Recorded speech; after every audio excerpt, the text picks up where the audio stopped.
الحمد لله رب العالمين وصلى الله وسلم على نبينا محمد وعلى آله وصحبه أجمعين أما بعد. Oui. Donc toujours dans Kitab Tawhid, on continue Inch'Allah l'explication de Shaykh Al-Fawzan Hafidahullah I'anatul Mustafid ala Sharhi Kitab Tawhid. طيب. On était toujours au verset de la sourate sourate Al-An'am, verset 152-153, hein, où le cheikh nous expliquait la 10e recommandation, hein, où le cheikh vient parachever, clôturer, ou Allah subhanahu wa ta'ala plutôt que clôture, hein, parachève le verset par le fait, la recommandation de suivre la voie des salafs, hein, son chemin, son droit chemin. Voyez. Donc, on reprend, on s'est arrêté. Fa'alul haq, les gens de la vérité, même s'il se produit entre eux des divergences, cela est le résultat d'un effort d'interprétation. Mais sinon, ils reviennent toujours au livre d'Allah subhanahu wa ta'ala, contrairement aux gens de l'innovation, où chacun veut faire passer, montrer sa tête, hein, et dépasser l'autre. Donc, kulli wahad yurid an yakuna huwa shaykh. Donc, chacun d'entre eux veut être le shaykh. Il veut que ce soit lui le shaykh, il veut que ce soit lui qui soit vénéré. Il ne veut pas la vérité. Donc là, on parle des gens de l'innovation. Il ne veut pas la vérité. وَلِذَلِكَ تَجِدُونَ أَهْلُ الضَّلَالِ دَائِمًا فِي الْإِخْتِلَافِ. C'est pour ça qu'on trouve les gens du faux, ils sont toujours dans la divergence. Ils sont toujours dans la divergence. وَتَجِدُونَ أَهْلُ الضَّلَالِ نعم. Donc, et tu trouves aussi les gens de l'égarement, hein. Leur voie, elle est pleine de branches. Leur voie, elle est pleine de branches, plein de chemins.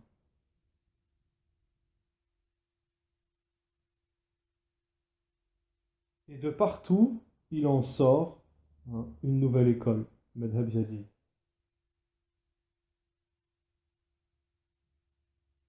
هذه الصفات أهل الضلال. Donc ça, ce sont les caractéristiques, les particularités des gens de l'égarement. وعياذ بالله, qu'Allah nous en protège. وهذا مذكور في هذه الآية. Et ceci est mentionné dans ce verset. ولا تتبعوا السبل فتفرق بكم عن سبيله. Et ne suivez pas les sentiers, vous allez vous égarer du sentier, c'est-à-dire du sentier d'Allah subhanahu wa ta'ala.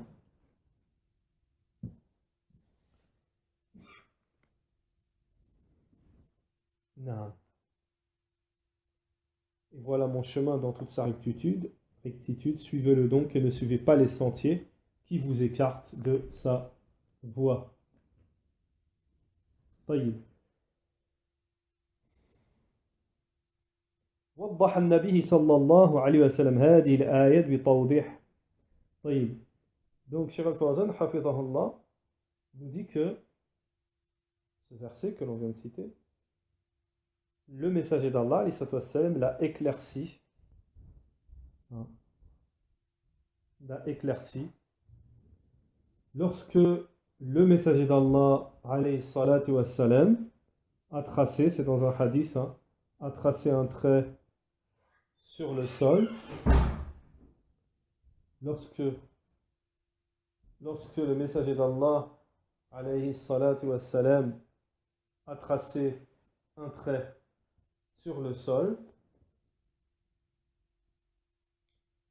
et qu'il a un trait droit sur le sol, khattan mu'tadilan, Et ensuite, sur ce trait, il a tracé des traits de droite à gauche. Taïb. Après, ça faisait comme une arête. Et en ce qui concerne le trait qui est droit, qui est tracé tout droit sur le sol, il a dit ceci est le chemin d'Allah subhanahu wa ta'ala. Et il a dit en ce qui concerne les autres chemins qui sont tracés à travers, il a dit le messager d'Allah alayhi salam wa hadhihi subul. Et ceux-ci sont des sentiers. Et sur chacun de ces sentiers, de ces chemins, hein, il y a un shaitan, un diable, qui appelle à lui-même. هذه السبل على كل سبيل منها الشيطان يدعو الناس إليه. هذا مثال واضح من رسول الله صلى الله عليه وسلم. Donc ceci est un exemple clair venant du messager d'Allah alayhi salatu wassalam لبيان الآيات الكريمة. Donc ceci est un exemple clair venant du messager alayhi salatu wassalam qui éclaircit ce noble verset. أن هذا صراط مستقيما فاتبعوه. Et ceci est mon chemin droit, suivez-le, ولا تتبعوا السبل, et ne suivez pas les sentiers qui vous écartent de sa voie. Ça c'est Surat Al-An'am, verset 153. وفي سنة الرسول الله صلى الله عليه وسلم يقول. Et dans la tradition prophétique, le messager d'Allah alayhi salatu wassalam nous a dit وَمَنْ يَعِشْ مِنْكُمْ فَسَيَارَ اخْتِلَافًا كَثِيرًا. Et celui qui vivra parmi vous verra de nombreuses divergences, désaccords. فَعَلَيْكُمْ بِسُنَّتِي وَسُنَّةُ الْخُلَفَاءِ الرَّاشِدِينَ. Et cramponnez-vous, accrochez-vous à ma sunna et à celle des califes bien guidés qui viendront après moi, min ba'di, des califes bien guidés après moi. Tamassaku biha, accrochez-vous-y, wa 'addu 'alayha bin nawajid, et mordez-y avec vos molaires. وإياكم والمحدثات الأمور فإن كل محدثة بدعة وكل بدعة ضلالة. Et le messager ensuite, alayhi salatu wassalam, a dit et prenez garde aux nouveautés, car toute nouveauté est innovation. Et toute innovation est un égarement. Et prenez garde aux nouveautés dans les choses, car toute nouveauté est une innovation, et toute innovation est un égarement. وقال ستفترق هذه الأمة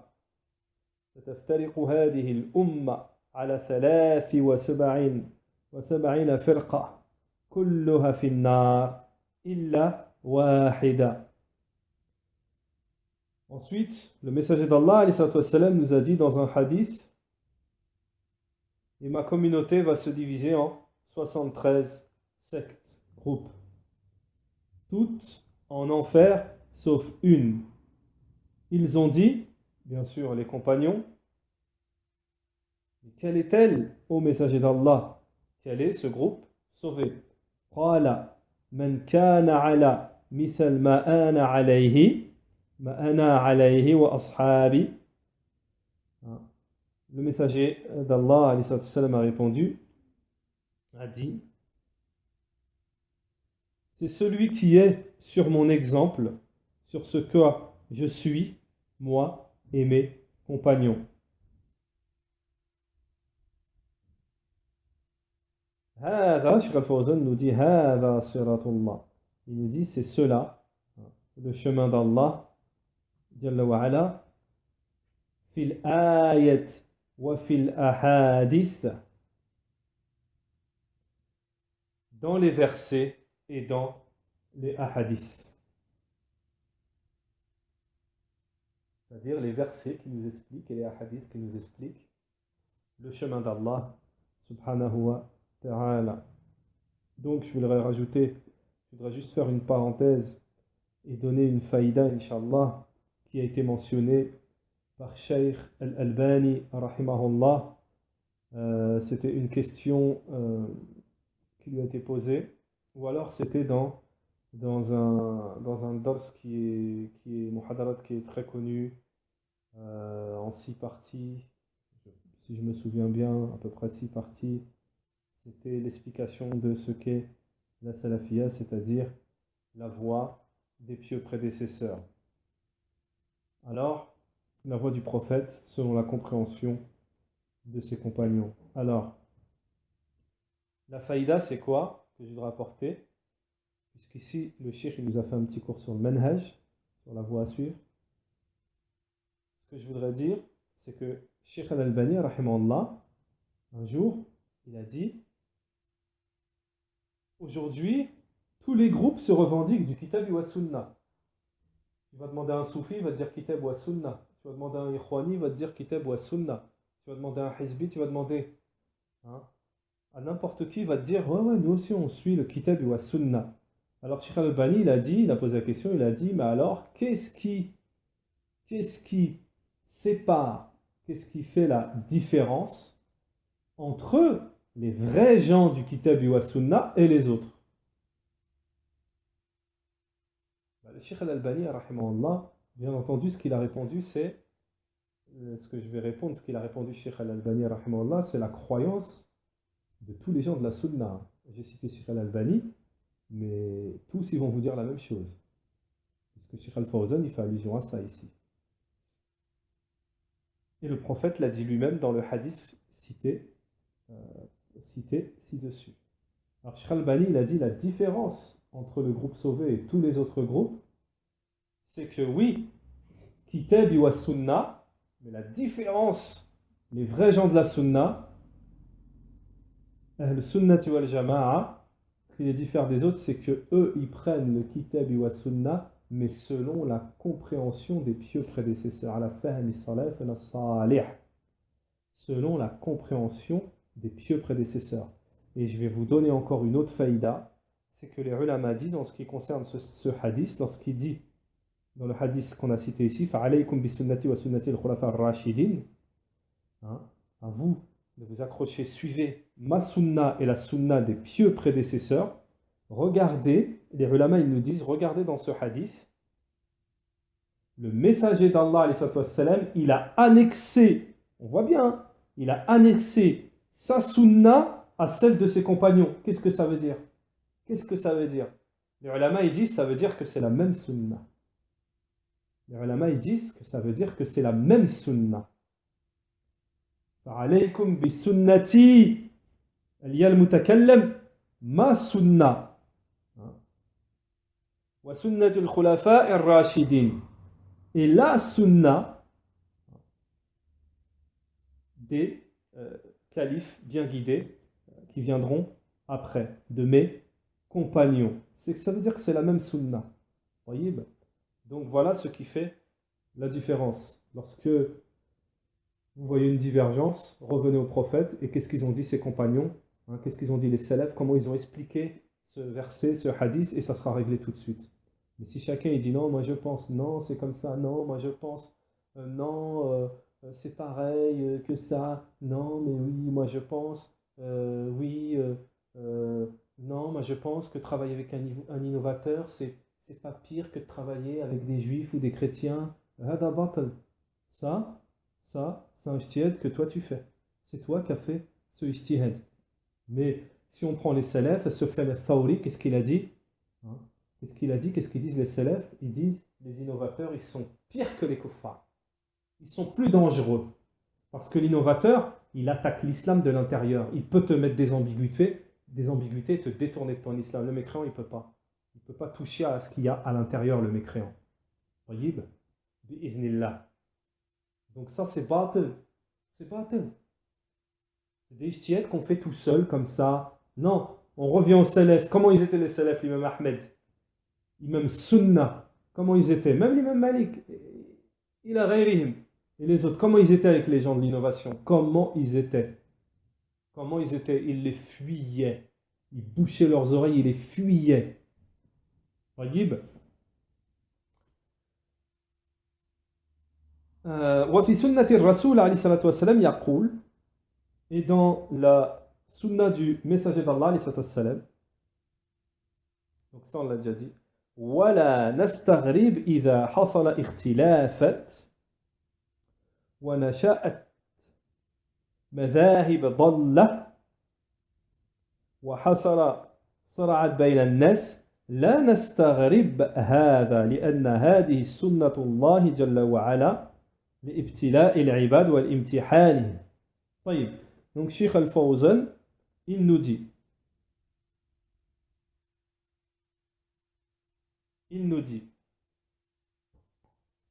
ne nous étonnons pas, il ne faut pas s'étonner lorsqu'il y a des divergences, lorsqu'il y a des divisions. Parce que là, les divergences, c'est plus dans le sens division. Et lorsque il y a des groupes égarés, ne nous étonnons pas, nous dit Shaykh Al-Fawzan, hafizahullah. Et qu'il se produit,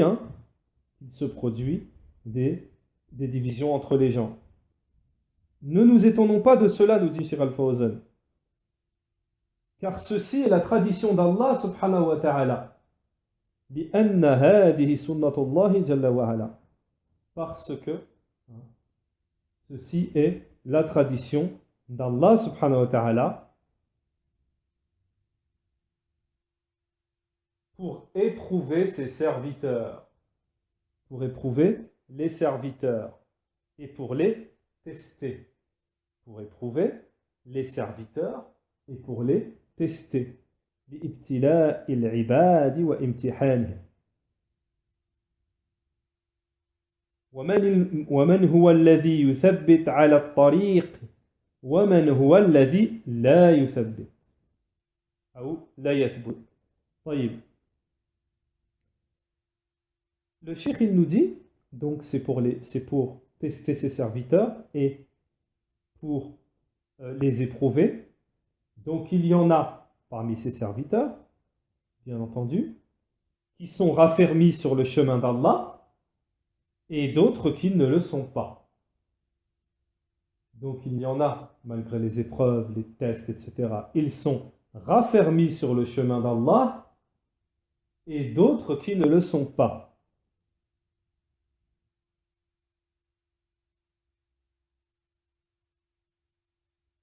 Alors à propos de ça, je voudrais citer une autre faïda très très très très très importante parce qu'aujourd'hui, je pense que beaucoup de gens sont touchés par cette ambiguïté malgré, sont touchés par cette ambiguïté puisque on le voit beaucoup dans les vidéos, dans les muhadarat, dans les interventions des gens qui sont ou des gens qui connaissent pas la voie des salafs ou des gens qui ne se réclament pas de la voie des salafs, se servir de ça pour essayer de,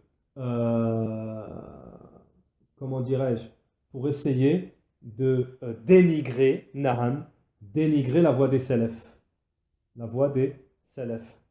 ceux qui se réclament à la voie des salafs. Alors, en fait, il y a beaucoup de gens qui se réclament de la voie des salafs, que ce soit des ignorants, que ce soit des gens qui prennent que l'apparence des gens de la voie des salafs, ou autres, ou des gens qui sont mal intentionnés ou je ne sais quoi, qui sont très malades. Hein, on parle bien entendu de maladie du cœur. Euh, alors beaucoup de gens aujourd'hui assimilent ces gens-là à la salafia, c'est-à-dire à la voie des salafs. Ceci est une erreur. Ceci est une erreur. Car je vais citer une parole des savants qu'ils répètent tout le temps. Et cette parole, je l'ai entendue de Sheikh Abdel Razak al-Badr, je l'ai entendue de Sheikh Moqbala rahimahullah, je l'ai entendue de l'imam Malik, je l'ai lu plutôt de l'imam Malik. Tayyib, rahimahumullah, c'est que le haqq, c'est qala Allah qal Rasoul.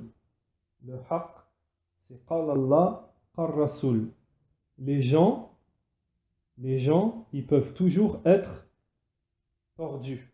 Mais le kitabi wa sunna, il n'est pas tordu. Ça veut dire quoi? Ça veut dire que celui qui est sincère et qui connaît la vraie voie, il ne se détournera pas à cause des gens.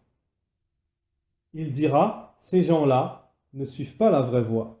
Mais la vraie voie, elle existe. Ce n'est pas parce que des gens se réclamant de la voie des salafs font n'importe quoi que on remet en cause la voie des salafs. Alors je vais donner un autre dalil, c'est que la plupart des gens qui dénigrent, ils n'ont même pas de dalil. Et justement, les pauvres, masakin, c'est que la seule preuve qui n'est pas tangible et qui est fausse qu'ils ont trouvée, c'est regardez un tel ce qu'il a fait. Il se réclame de la voie des salafs, il a fait ça. Regardez un tel, c'est un salafi, il a fait ça. Regardez un tel, il dit qu'il suit Sheikh Al-Fawzan et Sheikh un tel et un tel, regardez ce qu'il a fait. Ils ont trouvé que ça. Mais la aqida, le dogme, l'unicité, il y a qui peut dire c'est pas vrai, c'est pas comme ça. Il y a qui fait une réplique, il n'y a personne. Il n'y a personne. Kitab Tawhid, il n'y a personne qui peut faire une réplique. Donc le haqq, il est clair, c'est pas les gens. Le haqq, c'est pas les gens. Le haqq, c'est qala Allah, qala Rasoul, qala Sahaba, wa qala al-ulama. Donc celui qui prend cette règle et qui la suit, Inch'Allah, il est bien, il ne sera pas, on pourra lui faire tous les coups. Il se dira, vous ne suivez pas la vérité. Lorsque vous m'avez fait ce coup-là, en vérité, vous n'étiez pas dans la vérité. Mais la vérité, elle est là, elle est bien et elle existe. Elle existe. Ihdina sirat al-mustaqim. Sirat al-mustaqim, il existe. Ce n'est pas parce que des gens se réclamant, tu es testé. Il vient de le dire, Sheikh Al-Fawzan. Tu seras testé, tu suis vraiment la vraie voie. Eh bien, il y a des gens qui se réclament de la voie, ils vont te faire des coups, ils vont te voler de l'argent, ils vont te frapper, ils vont te faire ça, ils vont te faire ça. Toi, tu ne devras pas dire que remettre la voie en cause si tu es persuadé que cette voie, c'est la vérité. Voilà. Ensuite, le cheikh il nous dit والنبي صلى الله عليه وسلم عندما حضرته الوفاة أراد أن يكتب كتابا لأصحابه. Donc Cheikh Al-Fawzan il nous dit ensuite, lorsque le messager d'Allah sallallahu alayhi wa sallam, alayhi salatu wa salam, la mort s'est présentée à lui, il a voulu écrire un livre, une recommandation pour ses compagnons. Lorsque la mort s'est présentée au messager d'Allah alayhi salatu wa salam, il a voulu écrire une recommandation pour ses compagnons. Kitaban, un livre. Yahad ilayhim fihi, où il a voulu les exhorter, mais malheureusement, il n'a pas pu le faire. Il n'a pas pu le faire. Watufi Rasulullah sallallahu alayhi wa sallam, donc le messager d'Allah alayhi wa sallam est mort, et walam yusa walam ya'had ilayhim, donc il n'a pas pu les exhorter, et il n'a pas pu leur faire cette recommandation, et il n'a pas pu pactiser avec eux. Fata'assafa ba'dhum, donc certains parmi eux ont été tristes, certains parmi eux ont été tristes de cela.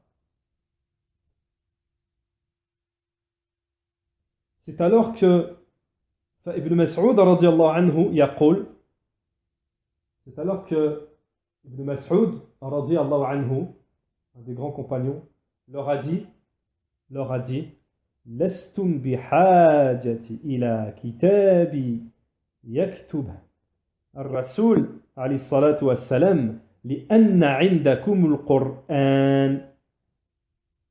Vous n'êtes pas dans le besoin, vous n'avez pas besoin que le messager d'Allah alayhi salatu wassalam vous écrive une exhortation, une des recommandations, vous écrive. Vous avez avec vous le Coran, vous avez avec vous le livre d'Allah subhanahu wa ta'ala, vous avez avec vous le Coran.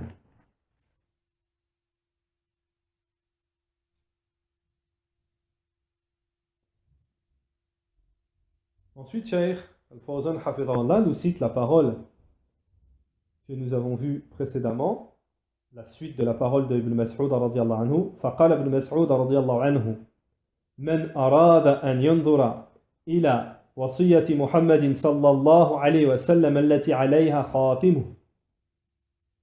Et celui qui veut regarder dans le testament du messager d'Allah alayhi salatu wassalam, là où il a mis son sceau,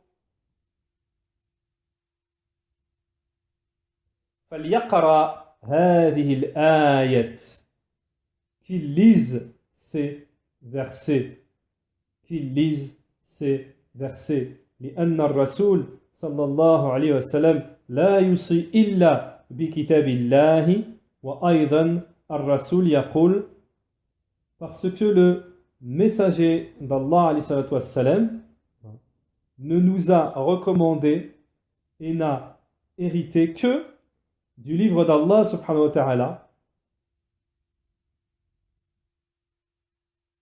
Également, le messager d'Allah alayhi salatu wassalam a dit: je vous ai laissé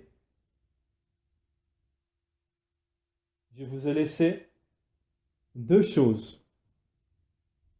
J'ai laissé parmi vous deux choses. Si vous vous y cramponnez, vous ne vous égarerez pas après moi. Le livre d'Allah,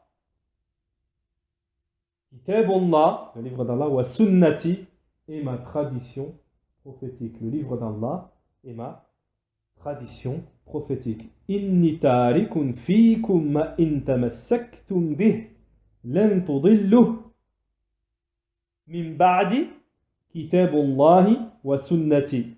فالحمد لله وعندنا ما أوصى به الرسول عليه الصلاة والسلام لأنه أوصانا باتباع كتاب الله وسنة رسوله صلى الله عليه وسلم. Et ensuite le cheikh nous dit: louange à Allah, nous avons ce que nous a recommandé le messager, son messager. Il nous a recommandé de suivre le livre d'Allah et la tradition prophétique.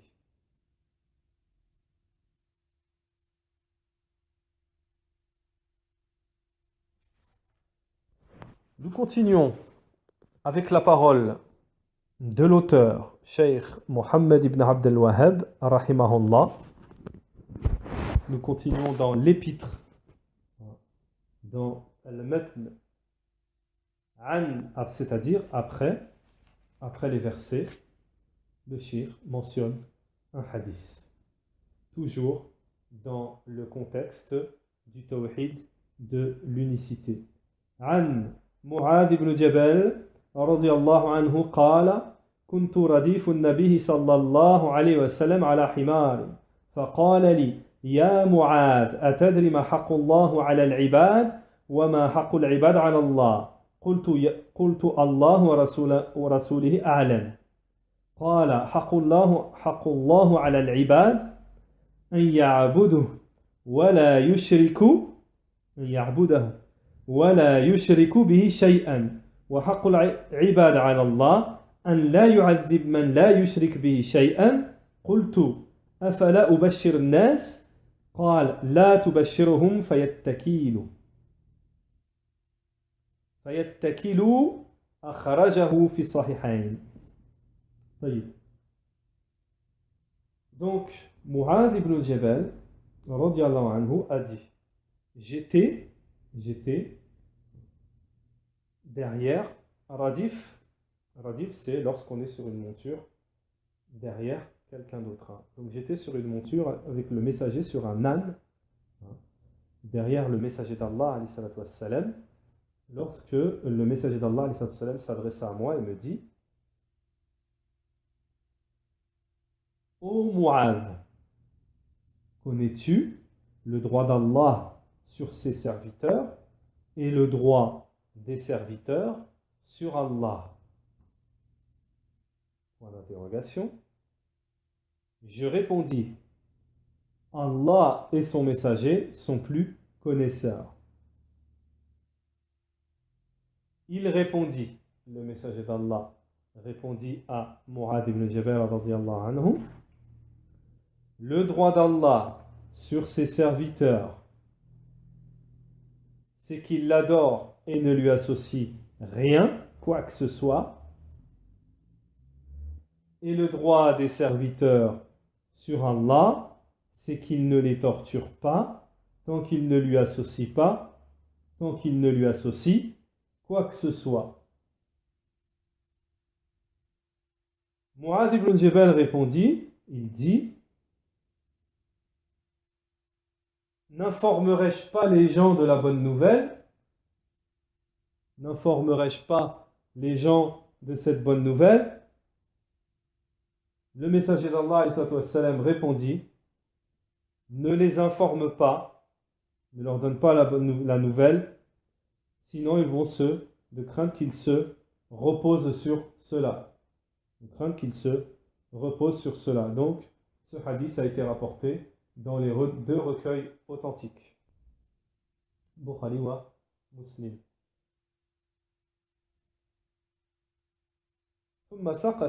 Donc ensuite, Cheikh Al-Fawzan, il va nous expliquer cela.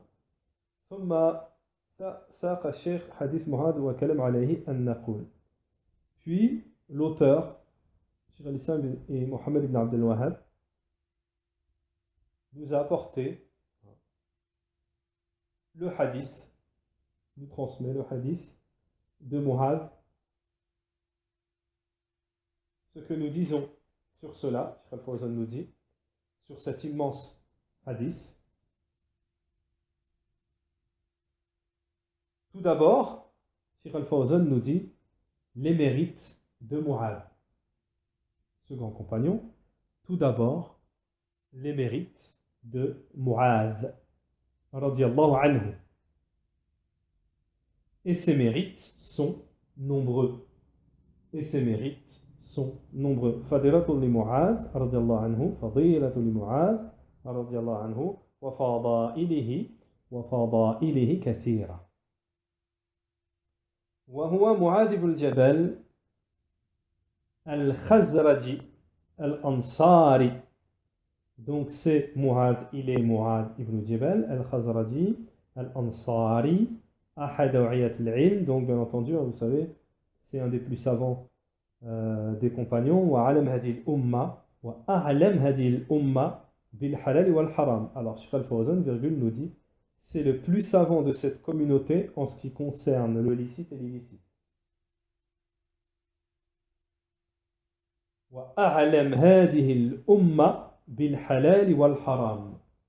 Il est le plus savant de notre communauté en ce qui concerne sur le licite et l'illicite.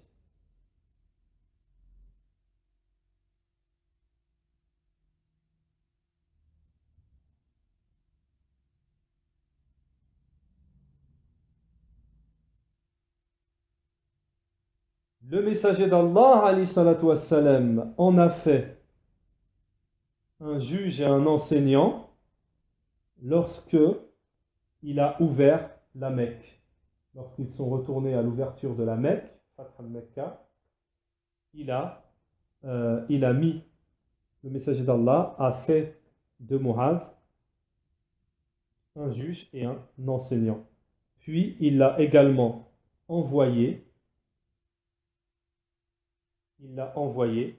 au Yémen, comme cela est connu, en tant que juge et enseignant, comme cela va venir par la suite.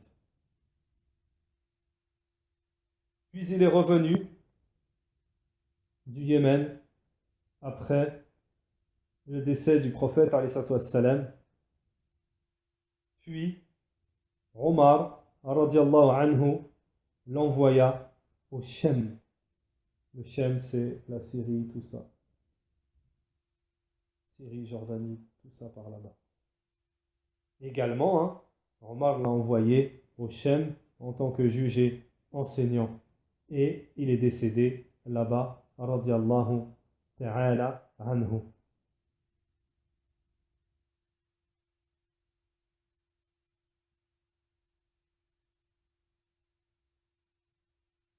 Donc Allahu a'lam, apparemment, il est mort là-bas de la peste.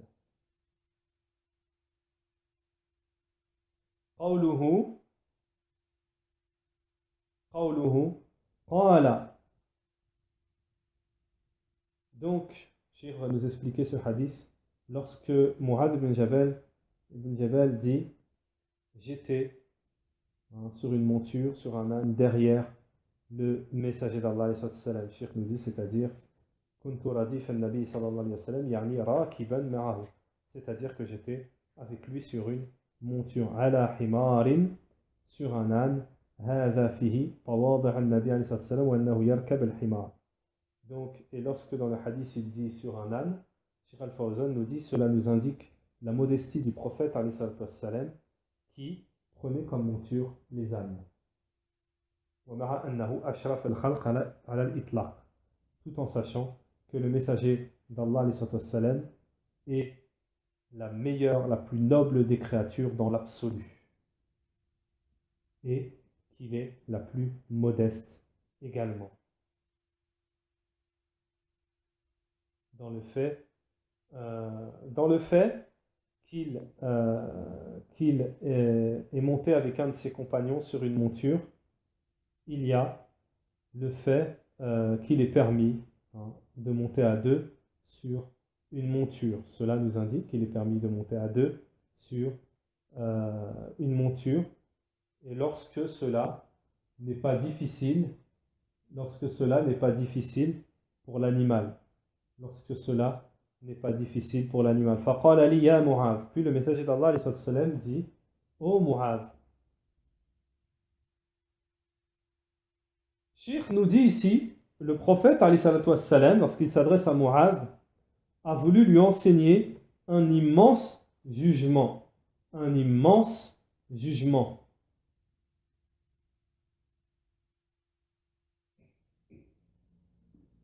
Mais ici, le cheikh nous dit que le messager d'Allah salam, a voulu lui enseigner ce jugement par la méthode du question-réponse. Par la méthode du question-réponse. Alors, Cheikh Al-Fawzan nous dit, pour que cela lui fasse plus, donne à plus de le fait de prêter attention. Pour que cela fasse plus prêter attention.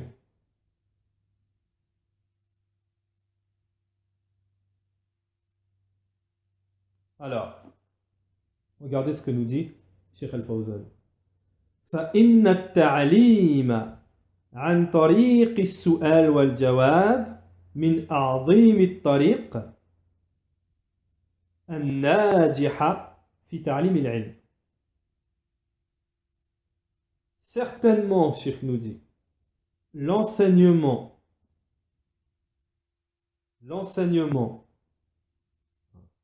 par le chemin du question-réponse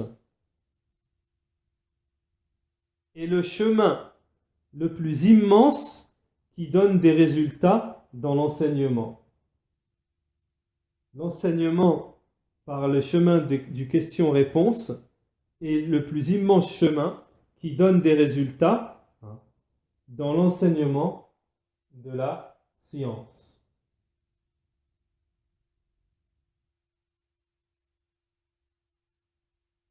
بأنك لما تسأل الطالب عن شيء يجهل ثم يتطالع إلى الجواب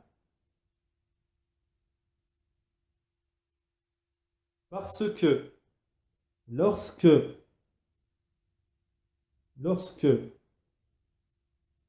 l'étudiant te questionne sur quelque chose, puis il est ignorant, puis on lui donne la réponse, c'est mieux,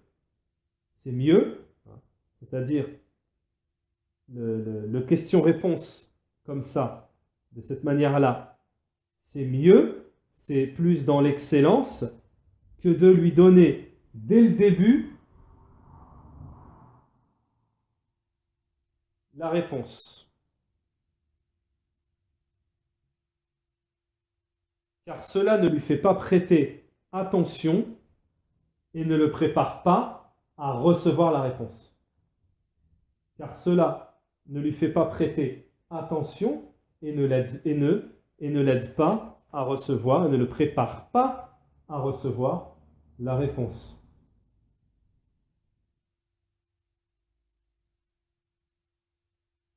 Donc, cette méthode, nous dit le shir, c'est la méthode dans l'enseignement. Cette méthode d'enseignement, nous dit Cheikh Al-Fawzan, c'est la méthode prophétique. Cette méthode d'enseignement, c'est la méthode prophétique.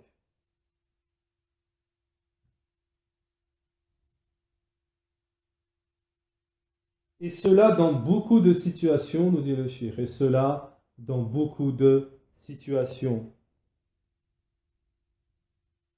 أتدري ما حق الله على العباد وما حق العباد على الله؟ هذه مسألة عظيمة.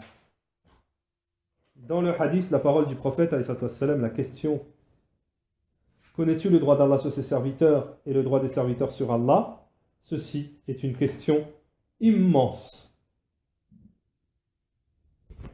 Ceci est une question immense.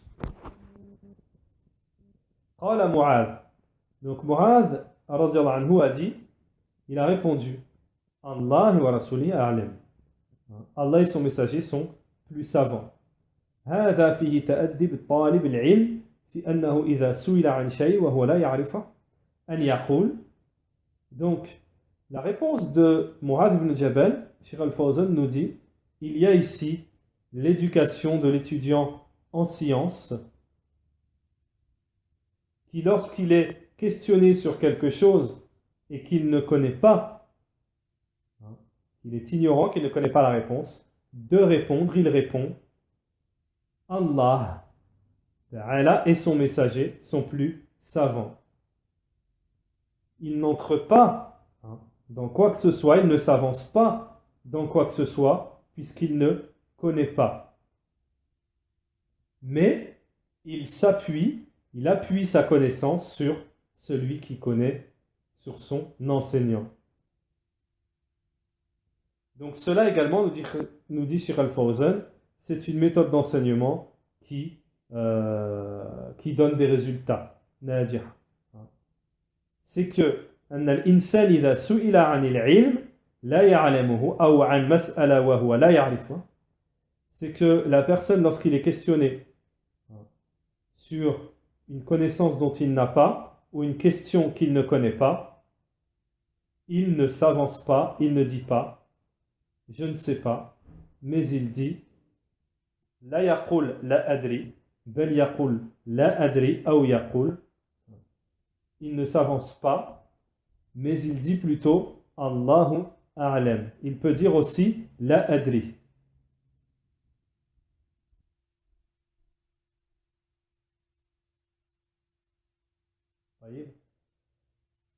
Donc il n'est pas de retenue, de honte ou quoi que ce soit à dire je ne connais pas.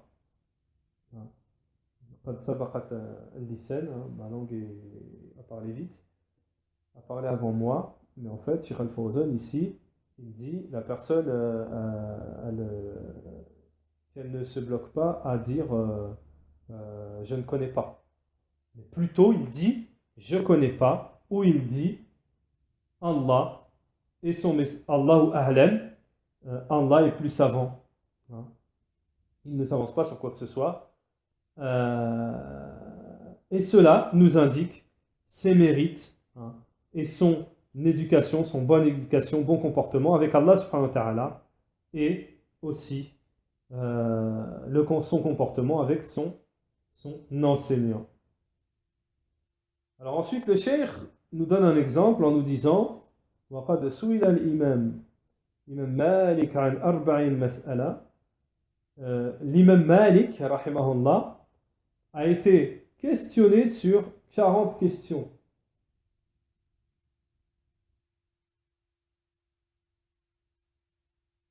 Il a répondu à 4 questions. Parmi ces questions, il a répondu à 4 questions. Et sur le reste, tout le reste, il a dit je ne sais pas, la adri. Il a dit je ne sais pas, la adri. Le questionneur répondit à l'imam Malik. Le questionneur répondit à l'imam Malik. Il lui dit tu es venu de tel pays, tel et tel pays. Je te questionne sur des questions et tu me réponds je ne sais pas. Point d'interrogation. Tu es venu de telle et telle contrée, Bilal, tel pays. Hein? Je te questionne et tu me réponds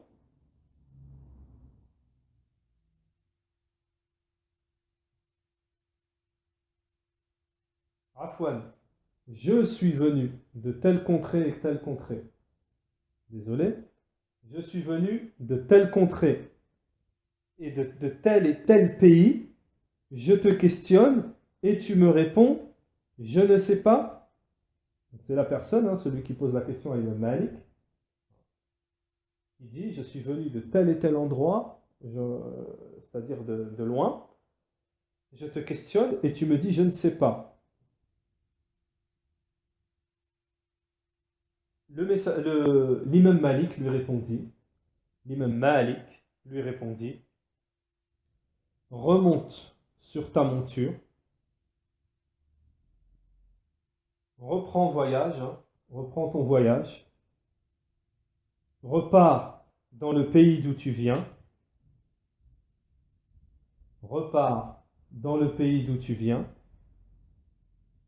et dis, j'ai questionné l'imam Malik, et bien entendu ici dans la parole de l'imam Malik, il ne dit même pas imam. Il dit Sa'altu Malikan, dit j'ai questionné Malik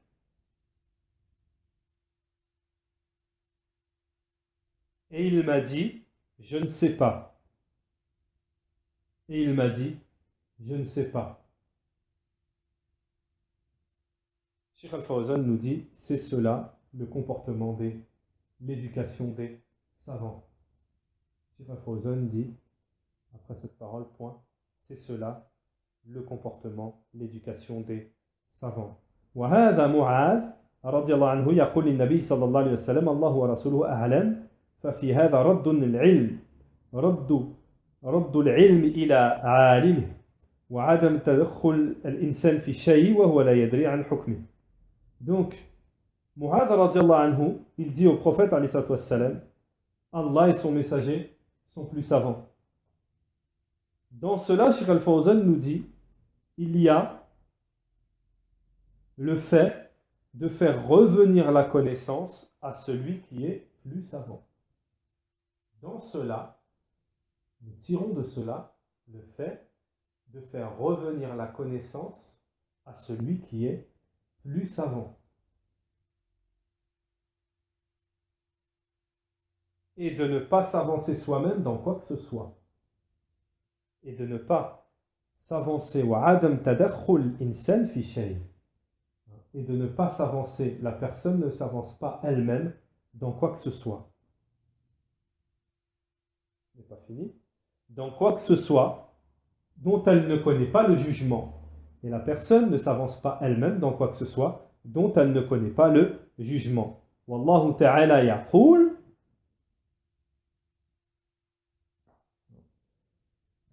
Et de ne pas s'avancer soi-même, de ne pas faire de jugement dans ce que la personne ne connaît pas.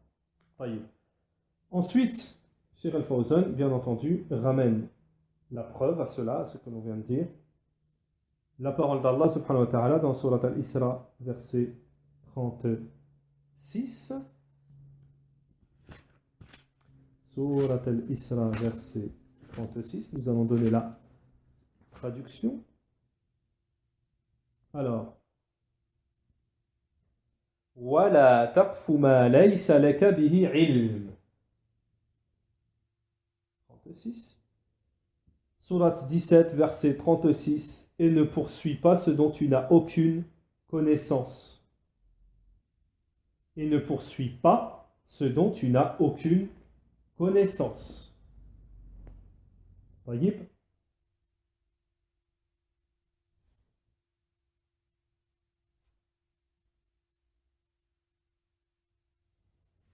Et bien entendu, il y a d'autres versets. Par exemple, vous avez le verset de la sourate Al-A'raf,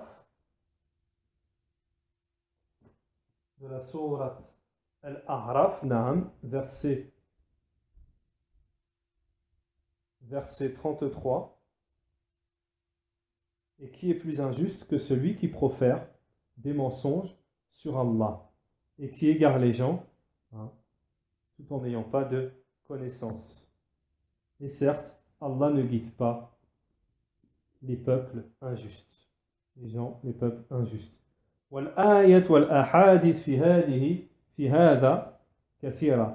Et les versets et les hadiths sur cela sont nombreux, comme je vous le disais. Celui qui veut se sauver lui-même, qui veut le salut, qui veut pour lui-même le salut, et qui veut le salut pour les gens aussi.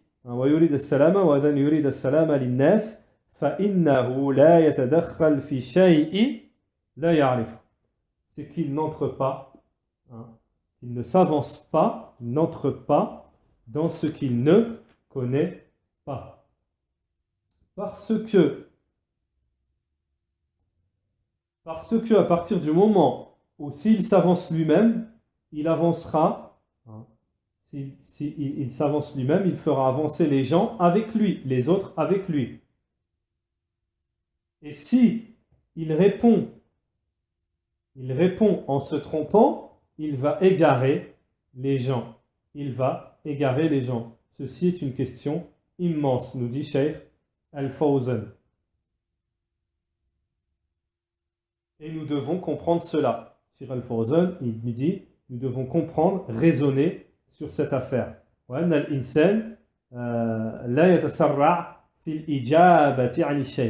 Et la personne ne s'empresse pas de répondre dans quoi que ce soit,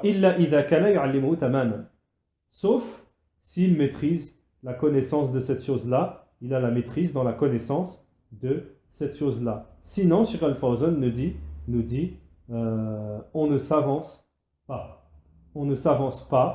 Et Cheikh Al-Fawzan nous mentionne une expression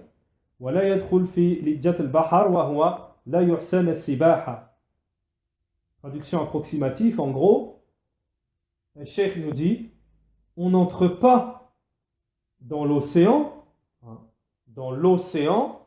alors qu'on ne maîtrise pas la nage.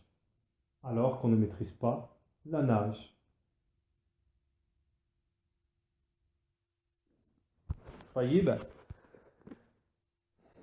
Donc, Inch'Allah, pour aujourd'hui, on va se contenter de ça. On n'a pas terminé le hadith. Inch'Allah, dans le cours de demain, Inch'Allah, nous continuerons. Barakallahu lihi wa lakum.